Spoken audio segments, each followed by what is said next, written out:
The story was thought up by Miller and Terry Hayes during their extended walks in Hastings, Victoria, where they encountered a small petrochemical plant and asked, what if this was the last compound on Earth? Who would live there? It was also inspired by Hayes, who did a War of the Worlds type radio broadcast about a war in the Middle East concerning oil.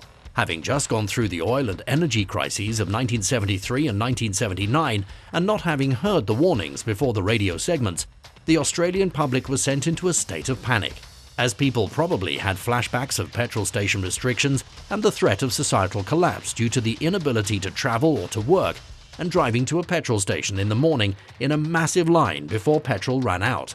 George Miller mentioned that during these massive queues to get gasoline, it took 10 days during the crisis until someone took out a gun and fired it into the air to ward off others who wanted the petrol. Police were called on scene to the petrol station in the middle of Melbourne. If it took 10 days for someone to resort to firing a gun, where would things go in 10 years? If there was going to be an apocalypse, this is the most plausible way that it would happen. We understand that Mad Max is a fictional entertainment franchise, but it probes at real-life fear and anxiety that absolutely freaks people out.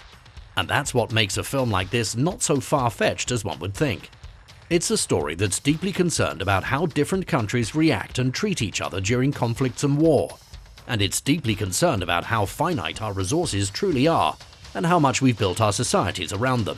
When they're nearly gone, what do we do? Heavy stuff, but important to know.